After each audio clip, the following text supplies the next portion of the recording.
It's being changed, so do give us a couple of minutes. But in the interest of time, I would like to invite all our guests to please step up on stage. Shri Anant Agarwal, Chief Platform Officer, 2U, and founder EDX from the USA. Mr. Anant Agarwal. Amitesh Sinha, Mr. Sinha, VP Corporate Venture Capital, Vedanta. And to moderate this panel, may I invite Shri Jagan Vaisyaraju, co-founder and CEO, Mix Store. Jagan is a diplomat turned entrepreneur. He's worked with OECD, that's the Organization for Economic Cooperation and Development, and he's looked after India's bilateral relationships with various countries. It's going to be a productive discussion, I'm sure, and I now hand it over to the moderator, Mr. Jagan.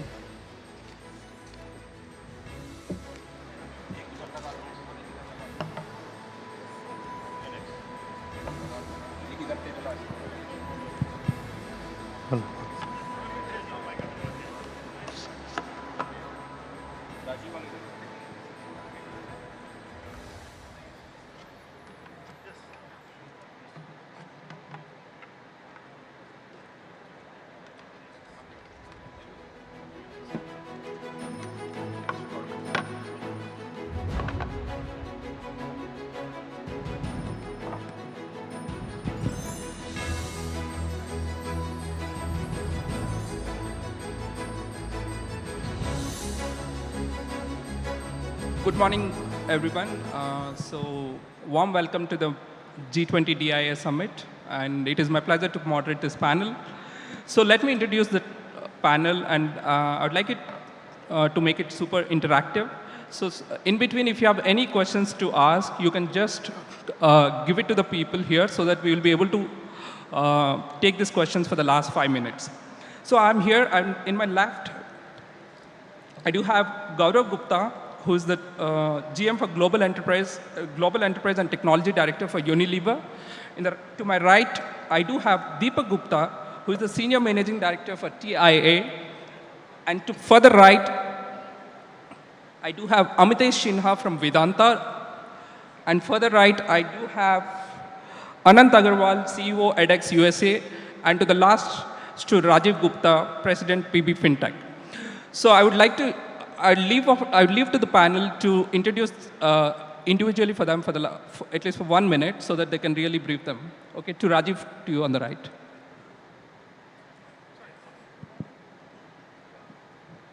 Hi, I think I will already been introduced. My name is Rajiv Gupta.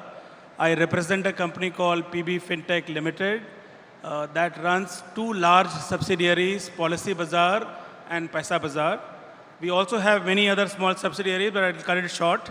We've recently got a license for running an account aggregator business from RBI, a couple of months back.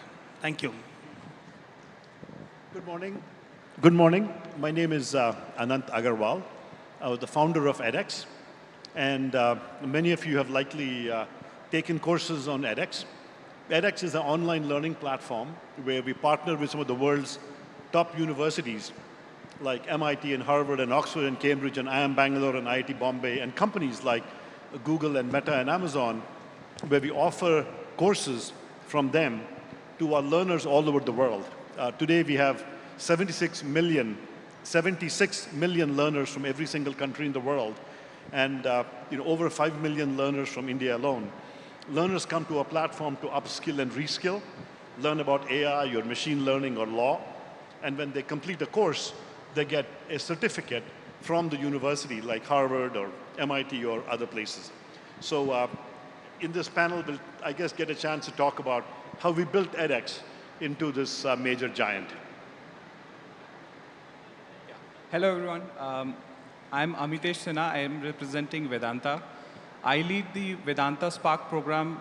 Vedanta, we all know, it's one of the largest resources company. We have a diversified portfolio into metals, energy, and power. So at Vedanta Spark, our initiative is to digitize and innovate together with the young minds from the startup community. Our program is building an ecosystem of startups which is not only helping in our operations, but we are collaborating with these startups to ensure that how we create an ecosystems and be the industry player, that they just not only help us, but it becomes one of the best practices in the industry, and the industry adaptation becomes easier for everyone.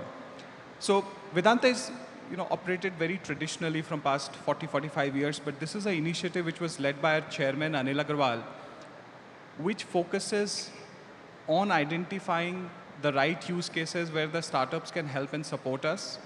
They're helping us in our day-to-day operations, not only just by bringing volume upliftment, cost enhancement, business excellence, and ESG, but through the ecosystem what we are creating, we are envisaging that we will be creating something which is not only helping Vedanta, but helps the community and the industry at large. Morning, everyone. This is Deepak Gupta. I am part of TIAA. TIAA is a Fortune 500 financial services organization, and we serve who serve others. So we have millions of participants in the field of education, medical, research, and furthermore areas.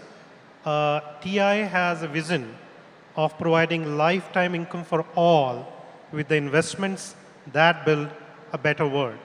Personally, I take care of the enterprise technologies as TI India offices, and I also lead the innovation charter at TI India. It's an honor to be here. And before I pass on, I must congratulate Meeti for putting such a fabulous show, which is so big, impactful, and collaborative. Hi everyone, I'm Gaurav Gupta and I represent Unilever. As many of you would know, Unilever is a company that is existing with its products in every country of the world, and it's known for its sustainability agenda. What we are going to be talking to all of you here is going to be at the core of Unilever's agenda as well. We are driving the overall innovation agenda for global Unilever, and I represent the technology leadership and the representation of innovation agenda in Unilever. Glad to be here, delighted to be amongst all of you, and hats off to Meeti again, for really putting up a show over here. Thank you. So thank you, everyone. So we have a very fabulous panel covering across wide sectors, from fintech to retail tech to a large financial services firm to an ed tech to an energy-based sustainability firm. So as we move forward, so I'm setting the context for this panel. Today we are talking about the digital innovation and scaling for success. It is very pivotal for any industry or any company to really build on the digital agenda, or else there is no future for them in the next decades. So we start with Rajiv. So Rajiv comes from a very strong fintech background. Earlier he used to work with SBI, and then he is the president for Policy Bazaar, which is one of the largest fintech aggregators or a platform based in India. So can you just throw some light to us? How has digital innovation transformed for the landscape of the insurance and policy management in India? And how does Policy Bazaar is building the agenda for this or taking the lead of this initiative? Thank you. I think PB Fintech was started in the year 2008, and Policy Bazaar was the first company which PB Fintech started under its umbrella. The thought process behind starting Policy Bazaar in those days by the founders, Mr. Yashish Daya and Mr. Alok Bansal, was when they were all sitting as friends. Some of them wanted to buy an insurance policy, and they were unable to decide which policy to buy, and so they Googled all the different websites to check which policy is best suited. I'm just sharing a little history for you to know, and that is where they found that this information should be available at one place. And Policy Bazaar's birth took place from that idea where every insurance company's features, products, information were put on one platform, and digitally this was presented to the entire country that you can now choose to buy your own insurance policy by logging on to Policy Bazaar and choose what best suits for you. So all insurance company products are available at one go. Rest is history. Obviously, a couple of years down the line, we started Paisa Bazaar, which is into financial products. But insurance from probably less than 10 crores of premium. Last year, Policy Bazaar did close to 13,000 crores of premium, which is one of the largest insurance distributors in the country, and that's the kind of scale which we have seen and entirely through digital. I think all our payments are digital, all our reach is digital. What we've done in the last 1 year is we have started some offline support because India as a country still has a lot of markets which want some kind of a human touch. So while we operate digitally, we educate customers digitally about the various products available, but this offline support only helps consumers to meet somebody face to face and try to learn what best product suits them. So digital certainly has helped us to scale where we are today, and I am sure confident digital is going to help us future as well. So I'm sure every one of us would use Policy Bazaar services at least once in their lifetime. So next to Anant, so you're one of the leading players in the edtech industry. So can you just throw us some light as the edtech industry is rapidly evolving, and how does digital innovation enable your company to deliver some impactful learning experiences to students and educators across the globe? All of us here have had experience with education. So this is a business we all understand. And the first thing that comes to mind is a classroom with about 50 students and a teacher standing writing on a blackboard. Generally speaking, education hasn't seen much innovation in it for 500 years. The last big innovation was likely the textbook.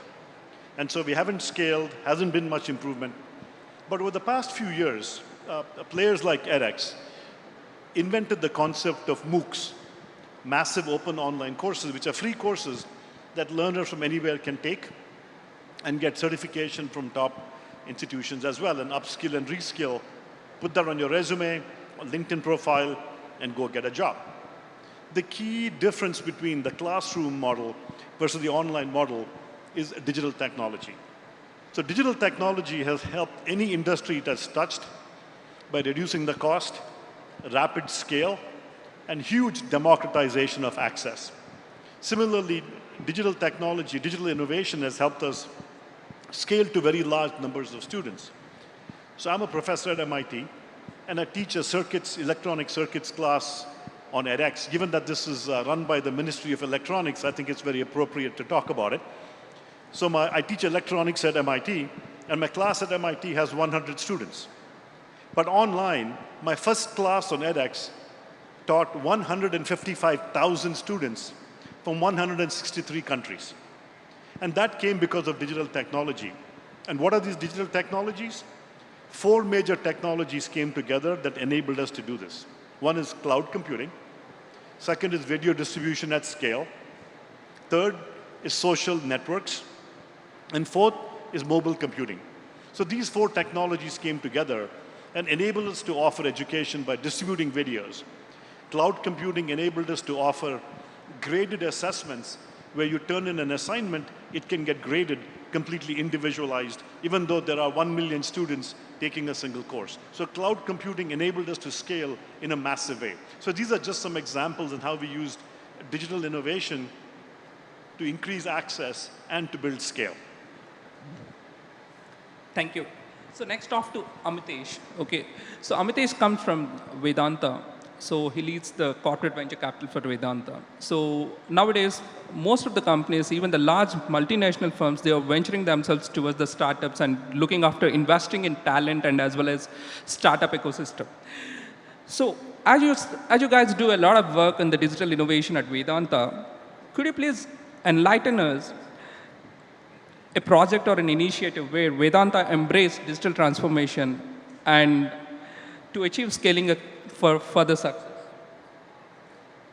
Sure. So look, digital is a very large context.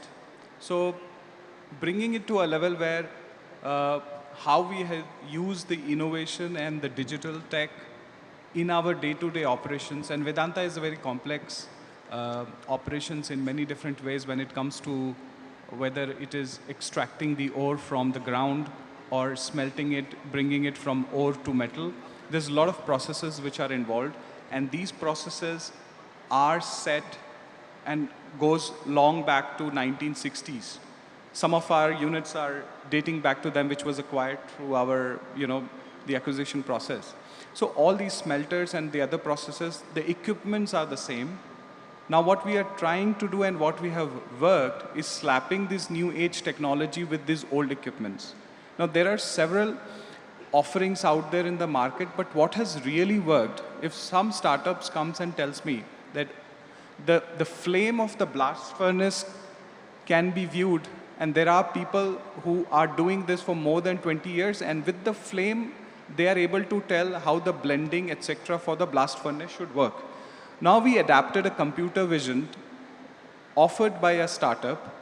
With their computer vision, they are not only telling us that there is a time where you have to take attention to that furnace, but what they're doing is they're also giving us analysis on what needs to be done, and the next level will be an automation where automatically an action will be triggered basis the color of the flame, the requirement which needs to go in the blast furnace. So we are moving towards these kind of technologies where it's not only about moving away from manual intervention, but enhancing what we are doing in a very different way so that our efforts on the human side of things goes to much more strategic and much more operational oriented decision making.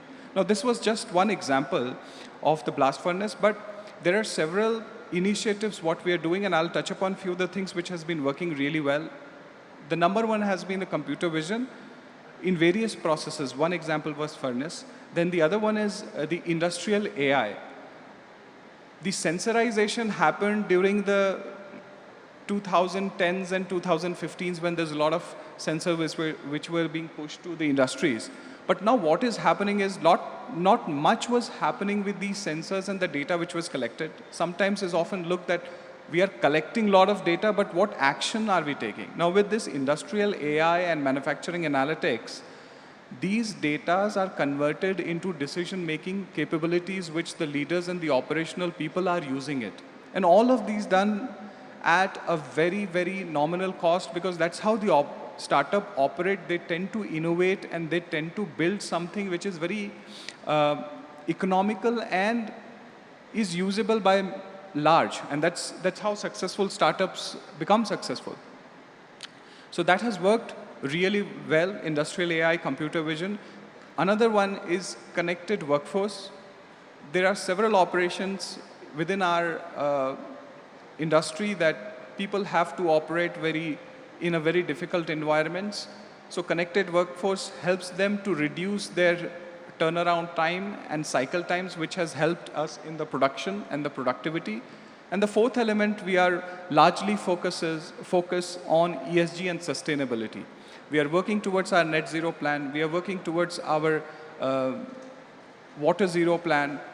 So all of these efforts now are being driven by new innovation which the startups are bringing. We recently are working towards as if we're trying to generate green hydrogen from our waterways. So we're working on these kind of technologies with a low cost and which is much more sustainable and scalable within our whole ecosystem.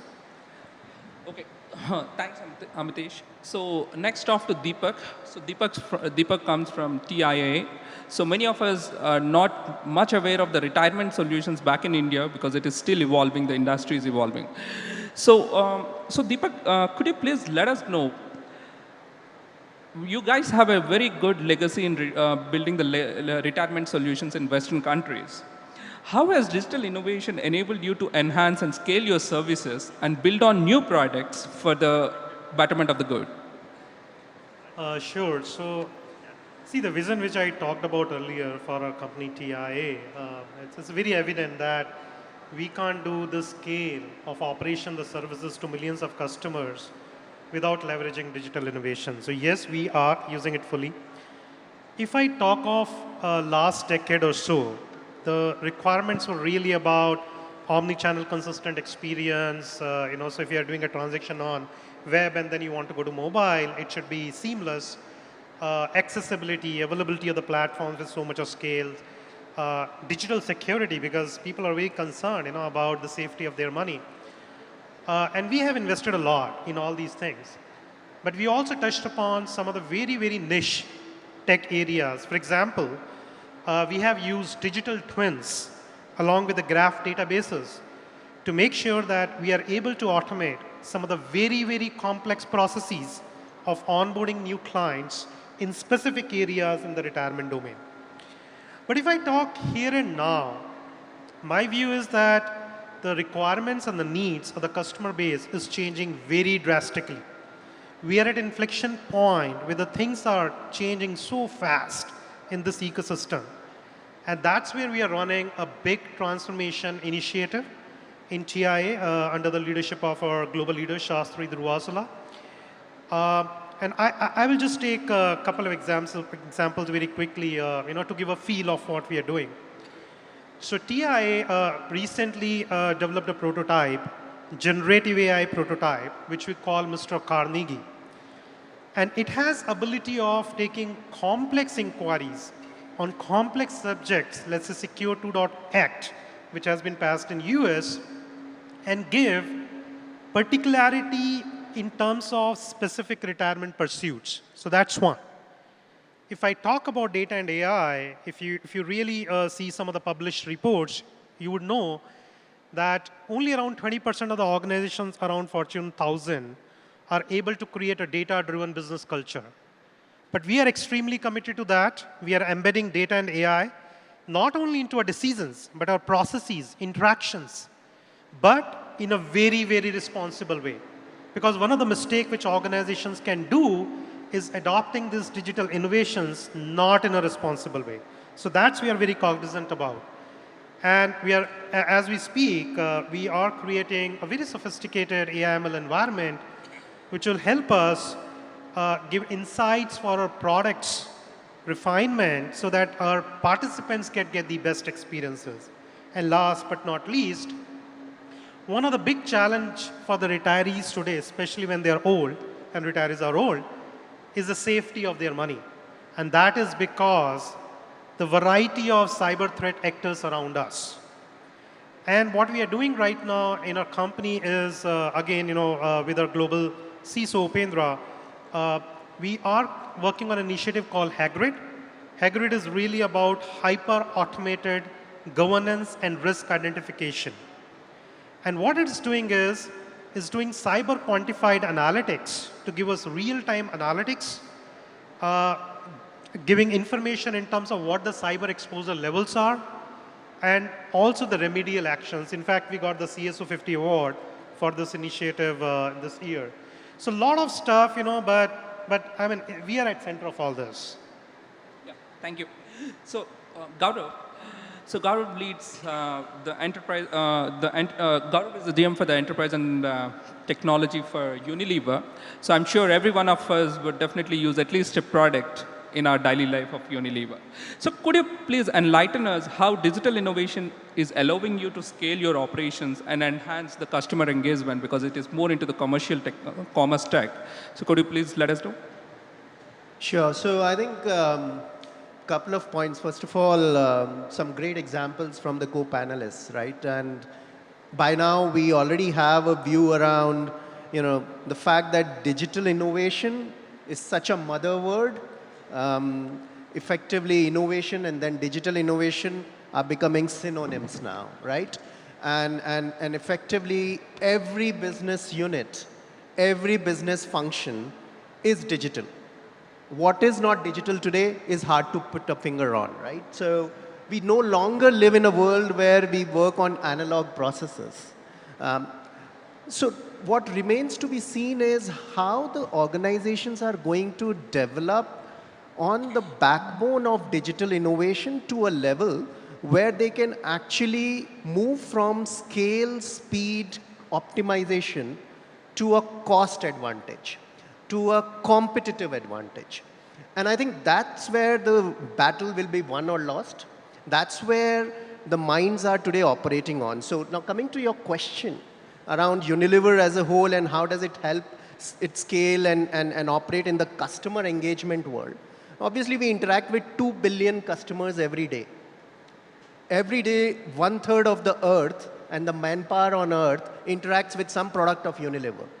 And the art of possible around ensuring that the product is available at the right price, available at the right quantity, and then ensuring that you have a right experience coming through it cannot happen because of one or two technology. There is a whole digital backbone that works towards the confluence of your AIs, your security, your metaverses, your Gen AIs, and whatnot. So effectively, there is a huge amount of investment that goes in each and every step. One of the key areas which I'd like to highlight and which I think is pretty contextual in today's day is pretty much where we think, say for example, manufacturing. And I talked about the customer engagement linked to the quality of the product. Say for example, Rin as a product is from Unilever, right? If you don't get the Rin in the right package, in the right quantity, the customer engagement itself gets completely broken, and that spiraling effect leads to the end sales. But the real value of quality is determined right at the point of manufacturing. So there are 80 plus computer-aided vision solutions that are there on every line of Unilever's factory, where when the product comes out, there are 110 parameters it's checked on through computer-aided vision, every product. And we're talking about billions of products here. And that product across those parameters is checked, and if it is not found fit, it is automatically taken off the line and is recycled into the overall material mail. Now, that level of scale, that level of accuracy, and that level of focus would never have been possible if we hadn't really been able to deliver our digital innovation and the confluence of digital solutions in the right way. So that's one of the examples to put in perspective. Okay, wonderful. So coming back to Rajiv, so I would like to little bit deep dive on the theme today what we are having. So India is a large country, but today the digitization has not been super well gone to the Tier 2 and Tier 3 cities, and still there is a long way to really go. So could you please let us know your plans? How do you foster the technology and the innovation and go deeper into the underserved markets? I think you absolutely put it right. If you look at India's population of 140 crores, and if you look at insurance journey today, even as late as 2022, Tier 1 cities only contribute 10% of the population, but more than 40% of the insurance business. So 90% of the market is still under-penetrated. And for Policy Bazaar, we have moved somewhere from 90% to 41%, in 22. And so we are really now focusing over the last couple of years on how we move to Tier 2, Tier 3 cities. And digitization certainly has helped us to, go there. So we've identified, a lot of cities where we have we've set up small call centers, let's say, in the states of Karnataka, in the states of Tamil Nadu, in the states of Hyderabad, which can speak the local lingual language. So the model which Policy Bazaar follows is we generate visibility around why insurance and financial products are important, and through that visibility we have customers connecting with us. Just to give you a brief idea, since the time we started this company, more than 10 crore people have connected with us, and 2 crore people have bought a policy or a financial products from us till date. But majority of them being from Tier 1, Tier 2 cities, but the last couple of years we've seen the transition happening. Because we've started linguistic centers, let's say in West Bengal and in other centers, our ability to penetrate into deeper markets in the Tier 2, Tier 3 cities has increased. Because those call center people are able to communicate, with people from those markets and explain to them in a transparent manner what is best suited for them, And that is certainly, helping us to grow. Having said that, obviously India's insurance penetration, leave aside life where we have done reasonably well, But on the GI side, on the overall penetration, I think we are one of the lowest in the world today. So let's take, for example, health insurance. Health insurance, I think,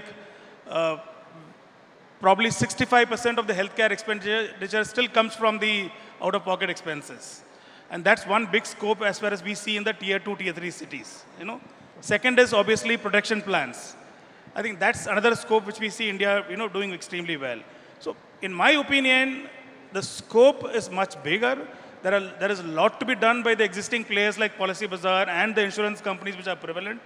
But having said that, people sitting here who are thinking of starting an organization, tier 2, tier 3 is the next decade's big opportunity. I mean, many unicorns can be born if somebody can focus reaching out to these markets in different segments. Perfect. So, Anant, so as you know that the digital innovation is scaling up, could you please enlighten more your readiness approach toward the underserved communities and how you're going to leverage the gap? One of the big things about digital innovation, as I said earlier, is that as you go for scale and reduce cost, you tend to democratize access. In the past, maybe the rich would have access to something, but now everybody can have access. So I'll give you one example of how we can increase access. With education, for example, if you go back and read your ancient Mahabharatas and Ramayanas, if you were a king's child, you would have a personal tutor. So Drona, for example, had 4 or 5 or 6 trainees, and that's it. And if you were very rich or born of a king, you could go and access Drona. For the rest of us, there was Rona. There was nothing else. And so in the old days, that was it. But with technology, we can now increase access. Today, everybody has access to a smartphone or a laptop. Everybody can access education. And in fact, yesterday, edX signed an MOU with the Chief Minister of Andhra Pradesh, where together we are going to partner and offer free education to 1.6 million college students in Andhra Pradesh, in all fields of science and technology, medicine, law, and business. And the way we've done this is through technology. And for the future, we're also applying AI technology to personalize the learning. So while in the past, you had to be rich or born of a king to access Drona, but today, with AI and with digital technology, everybody can have a personalized tutor. Now you may ask, oh, whoa, I don't have a laptop, I don't have a smart device. But governments are stepping in. Again, I was talking to the Chief Minister of Andhra Pradesh, a really visionary person. And he was telling me that they have given one tablet to every single high school student in Andhra Pradesh. Every single high school student has a tablet. They spent 800 crore rupees to do that. So governments are stepping in and providing the basic infrastructure and hardware. And so if we can apply digital technology and bring education to the students through those tablets, through personalized learning using AI, we can completely transform access and inclusion where every child, every student, every worker who needs to upskill and reskill for the future can get access to quality learning. So congratulations for the MOU with Andhra Pradesh, and I would definitely wish you all the best to scale it up to the rest of the other states as well, and it also happens to be my home state. So coming back to Amitesh, so could you please let us know, as you guys are investing deeply into digital transformation, could you please let us know if you have any data that could be supported with the digitization efforts, what you have done so far, that has given you some quantifiable business growth and increase your operational efficiency and any other topics? Sure.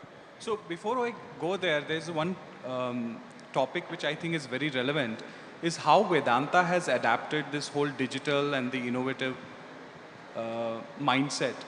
Because it's flowing from the top. Our chairman, if you follow him on social media, you could be hearing him how he wants to support the young entrepreneurs and how he wants to adapt the technology even when this business is so traditional.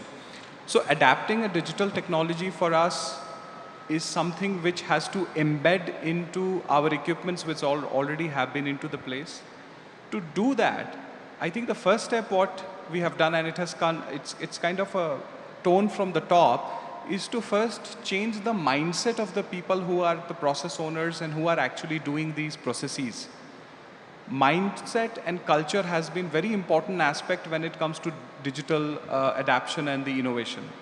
Now, we do have R&D teams, we do have teams working day in, day out in terms of optimizing these. But why we chose the path of adapting and creating the ecosystem of startups is we want to bring in that agility in our system.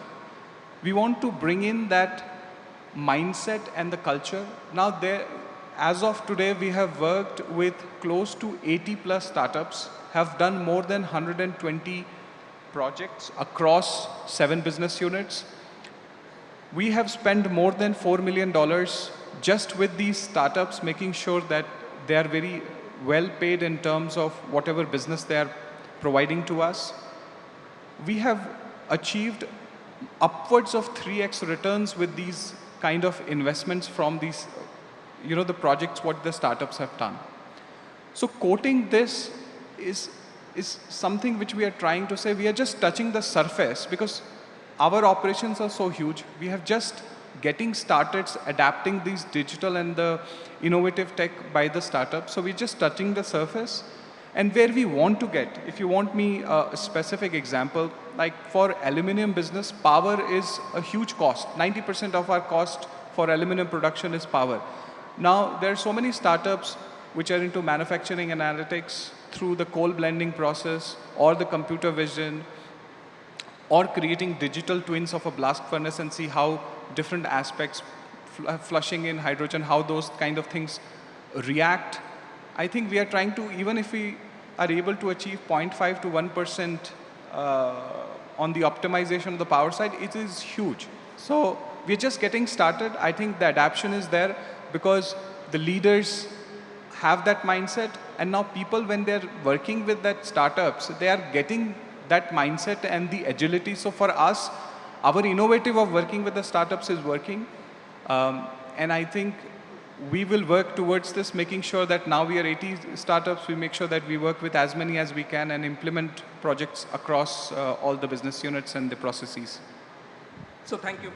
So Deepak, so partnerships is very important and it plays a very pivotal role. So how do you elaborate your partnerships or give access to traditional financial institutions and fintech startups could really pave a new way for your retirement management solutions? Yeah, so I think partnerships, have to be at all the levels, considering the innovation is so federated these days. We are doing partnerships at multiple levels. So one is with the big players. So for example, TI has done a partnership with Google AI. And what we are really trying to do there is to transform the way we provide client services to millions of our participants by changing a lot of things. So there are a lot of AI-powered use cases, personalized client experience, advanced fraud detection, intelligent automation of the back-end office's work, so that we can improve cost. So many of those things. So one dimension is partnerships with the big players. We are also doing partnerships with the emerging players, startup ecosystem. To give you an example, a few months back, we did a mini event like this called Technovation Day with startups in India ecosystem at our Pune office in India. And we had 8 real business use cases which we wanted to solve. And in collaboration, the partnership with NASSCOM, we identified 53 startups. And then we sat with them, we filtered 12 of them, and 12 of these startups came to our office for a whole day. And it was not just understanding their products, but also a lot of learning for thousands of our colleagues in India. And happy to update you that we are in active conversations with some of these startups to solve some of these real business challenges. So that is the second layer. And third layer, which is really not the technology companies, not the big or emerging players in the technology side, but really the academia. Because we are very determined to invest in our workforce. We want to make sure that we are doing heavy and significant investments with our people, working with the academias both in US and in India, where we are tied up with many universities to really build more knowledge with these people in the areas of research and the disruptive technologies. Because one thing which we are very clear, it's not only important to use the disruptive and digital innovation, it is also important to use it in a right way. If you don't use it in the right way, you are not going to get optimized results. So that's the third axis, I would say. And I'm learning just from this panel, that it seems like we need to connect more with each other, right, within the Indian ecosystem. Seeing so many great examples, I think there's an opportunity of partnerships among us. Perfect. So, so Gaurav, right, how does Unilever identify and collaborate with startups in the digital space to foster innovation and drive mutual growth? So I think we have a multi-layered strategy right now in terms of really identifying, collaborating, and working with the startups. Now, the companies that are across the countries and that big in revenue do take a while to start building the trust in that ecosystem. Yeah, and it requires an organizational mandate and a little bit of an orchestration to ensure that people are leveraging this ecosystem and tapping this ecosystem in the right way. So we've got an investment unit, Unilever Investment Ventures, which invests into the startups, looks at it as the right investment opportunity, but equally a right opportunity for creating a right ecosystem for competitive advantage, as I said. Yeah. Secondly, we've got the incubation mechanism through the Unilever Foundry. And that foundry looks at startups across the sectors, whether it is the manufacturing, retail, product innovation, tech, data.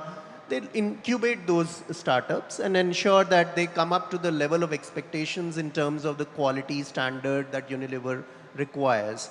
And the third one is now we're creating the overall innovation hubs. And that charter is what technology team is leading, wherein we're driving the acceleration of these startups towards the use cases and the solutions that we require. Again, across the sectors, whether it is tech, data, cyber, but more importantly, the business application and value realization where we can file patents and we can get into the co-innovation space. So it's a multi-layered strategy. What is really important is, and I think somebody pointed that out as well, that everybody seems to be jumping into the bandwagon. And it is important that that happens because not every time you have the real goal and the business case established. But what's really important is that there is general trust which is building up in this ecosystem. This ecosystem is also ensuring that they are not there only for cost advantage. They are also proving themselves in terms of scale, innovation, as well as the whole culture, collaboration, and the overall might of the big organizations they can absorb and support and collaborate with. And I think that's a big point in terms of how the big multinationals are sort of getting more and more advanced in terms of this ecosystem collaboration. Perfect. A very big message for this. So thank you very much, Rajiv, Anant, Amitesh, Deepak, and Gaurav. You have been a fantastic panel. It has been a fantastic panel, and I'm sure we have a good message from this panel, and I wish you all the best for the rest of the summit. Thank you. Thank you. The thanks when it's said by the moderators, the time when I decide to step back onto the stage. I'd like to request all of you to please stay back for a moment so that the white paper, a very important one, is launched. May I invite all the panelists to please launch the white paper on India's agri-tech revolution, empowering the Indian agriculture industry. This is the one we have, and you'll find it, the QR code in your conference kit in case you wish to know more, in case you are from the agriculture space and particularly agri-tech.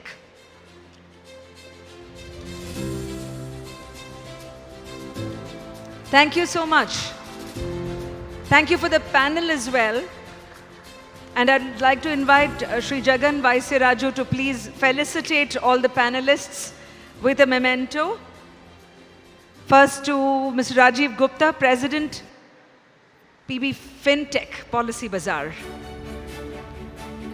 There are also two Mr. Guptas. There's Mr. Deepak Gupta, Senior Managing Director, TIAA. After which Mr. Gaurav Gupta, GM Global Enterprise and Technology Director, Unilever.